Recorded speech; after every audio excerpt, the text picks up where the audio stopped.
Alright, hello YouTube. How y'all doing today? So, if you remember, this right here may resemble the JC829 that I did a mod spotlight on from Zokesia Skunkworks.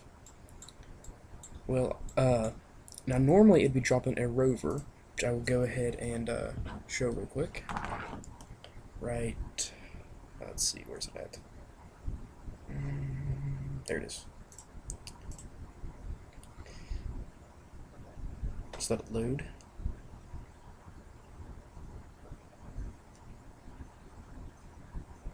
Alright, so here it is. As you can see, we have the rover right here to drop. But I've edited it, and just load it back up. As you can see, the part count is much different. 280 parts for mine compared to 331. So, let's go ahead and load it up real quick.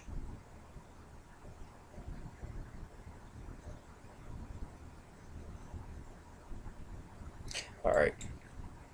So one of the differences that I added was, it's no longer dropping a rover, but a rocket, which I have to add one thing real quick.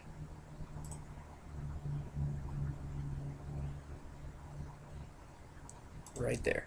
Anyway, it's got a booster here with a winglet, decoupler, booster, SAS, nose cone, adapter, and a nose cone, and a hydraulic decoupler right on the underside there to decouple the whole thing. So this thing has normally these 4 inches in the back. I went ahead and added 4 more, which is part of the B9 pack, just to add enough thrust. Let's go ahead and launch it.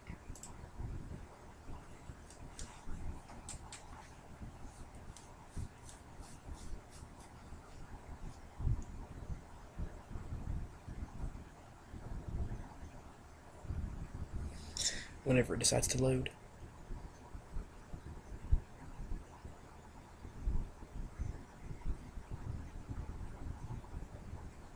Alright.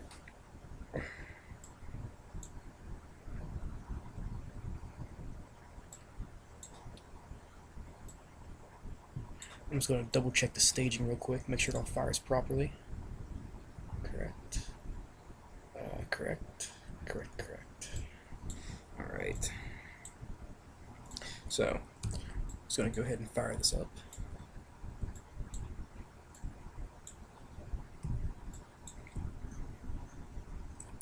And for the weight of the rocket that's being launched, I actually had to add the B9 engines, or else this thing couldn't make it off the runway. And even if it did, it wouldn't get a very good climb rate, about 5 degrees climb rate, and that wasn't nearly enough as to what I needed. So just went ahead and edited a little bit, added those engines. Looks pretty good now. As you can see, already at 110 meters a second and going faster. Here's the end of the runway right up here.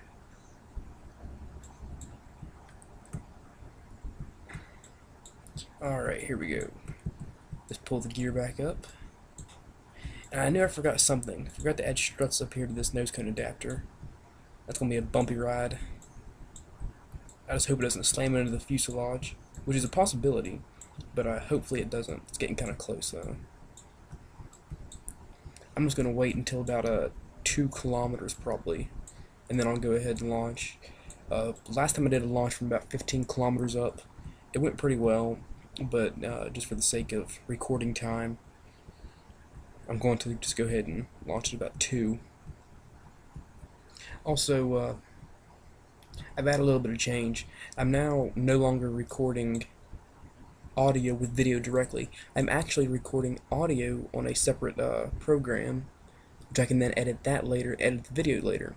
So all I gotta do now is find a video editor that allows good playback speed, unlike Microsoft Live Movie Maker, because it adds like just its key screenshots of a video and you put faster playback, which I do not like.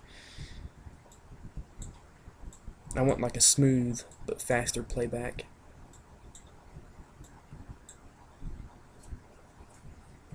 But also it's kind of nice. I actually have it playing back, so therefore I can hear myself talk while I record. Makes it pretty useful. Although I never realized how annoying my own voice was. But anyway, we're at 2 kilometers now. So we're just going to go ahead and launch this, I guess.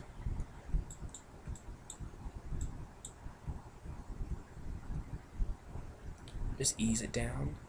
There we go.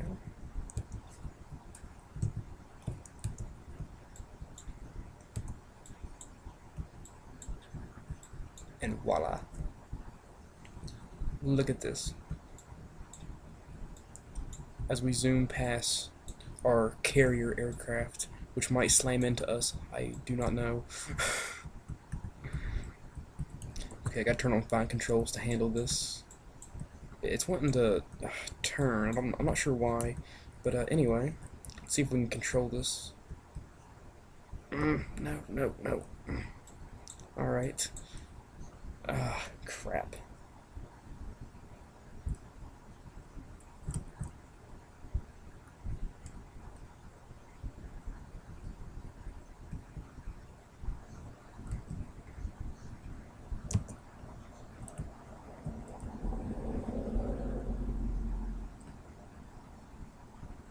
So this part now, it's the second stage of this rocket. And as you can see, it's got the SAS module on here and a huge lag spike as the carrier aircraft slammed into the earth. And we cannot... Alright, this isn't gonna pull up any... come on. Alright. Well, as you can see, that didn't go too well. But the last design actually had those winglets on the second stage as well. And it worked alright, but the thing was it wanted to flip out of control. So I figured adding even further back to get the lift area to the weight thing, you know, correctly to make a normal plane. Like, for example, you've got the center of lift behind the center of mass right here. So I figured it'd be the same with this. And I can't really see the weight or the lift, so I assumed. But what if we put it right there? So this time, we're going to go ahead and launch again. But I'm going to go ahead and hyper edit up to about, I don't know, 10 kilometers. And I'll do 15 kilometers. Because last time I hyper edited, I went to 20 kilometers. And it took a while to get back under control. Because it started me off in a nosedive at like 2,000 meters a second. So yeah. Go ahead and change that real quick.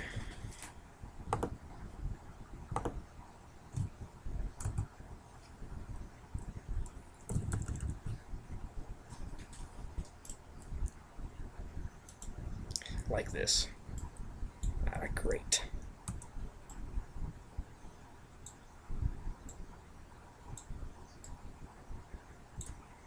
Well then.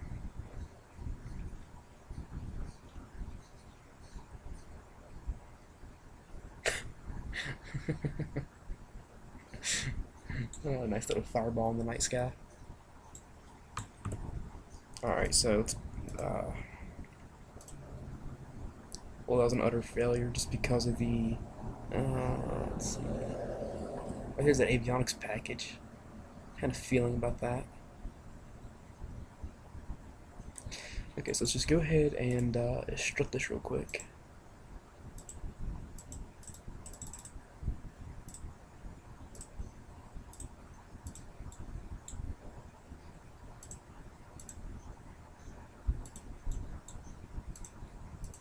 There we go. So this time let's launch from like, well, hyper edit out to about 20 kilometers like I did last time. Because last time I did that, I was actually able to do it successfully. And we'll see if we can replicate that. Although, last time I had, everything of the rocket was the same, except for the first stage of it. because I had one of those larger stock SRBs. A lot more thrust.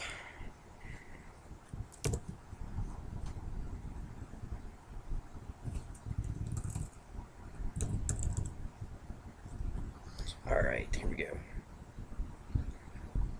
And of course, we're perfectly backwards.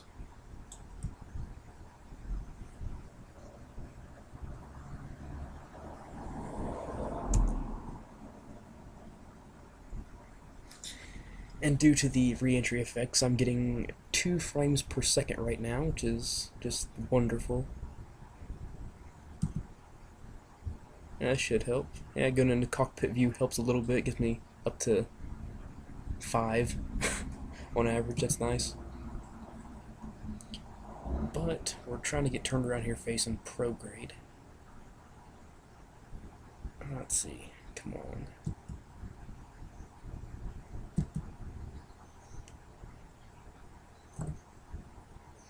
Alright, last time what I had to do is I had to actually rock it basically back and forth. So I want to try doing that now.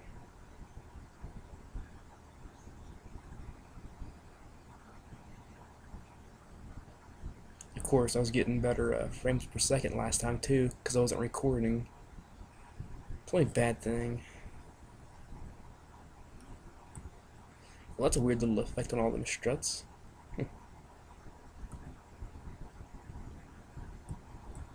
Come on, rock back. Alright, I'm gonna let it free fall for a minute. And see if after that happens I can regain some control of it.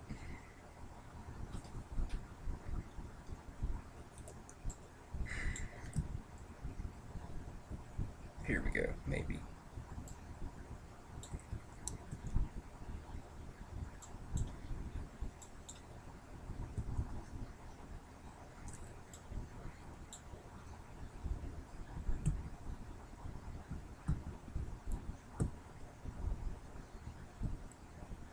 Yep.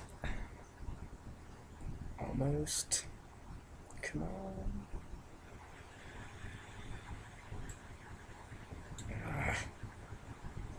So close.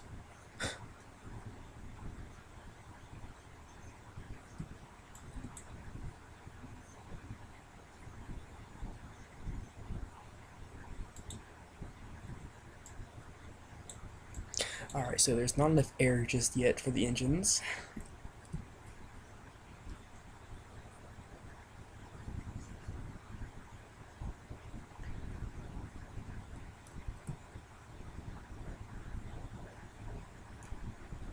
Okay, so basically I'm just going to try to go ahead and get this stable to launch, like right... Not yet, not yet, not yet, now. Fall away, fall away, fall away. No, don't hit.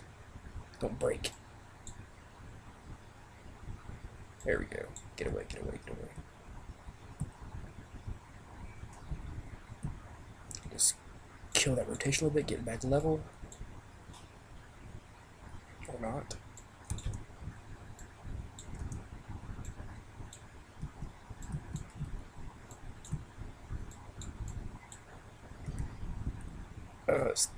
So now, just because of the fact that the center of lift is way in front of the center of mass, it just wants to spin uncontrollably, which is what I figured would happen. Just kind of like our plane back there. Of course, that was not because of the lift to mass areas. So I'm going to wait until this first stage runs out of fuel, jettison it, and we're going to go to the second stage. And hopefully it turns out a little bit better. Assuming we don't crash into the ground by that point.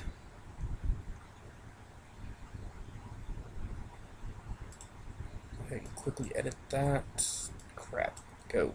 There we go.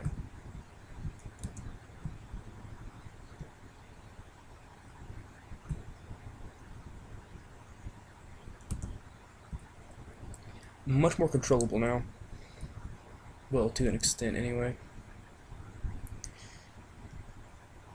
Let's see if we can gain some altitude instead of losing it.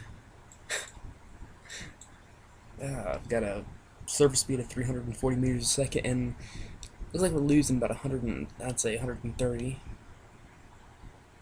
But now if you look, we've actually pitched up to about a 20-degree angle until that happened. Let's turn on fine controls again. So now most of our speed is just not vertical, but horizontal at 500 almost, and then the motor just cut out, and from there we free fall.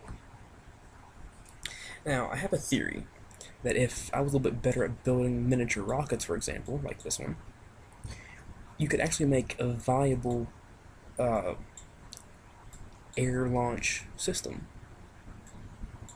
and possibly get satellites in orbit depending on your planes it's set up, and maybe even make a like a ICBM basically, instead to be launched from the air via a plane, a large carrier plane. So I think I want to work on that, and I'll see.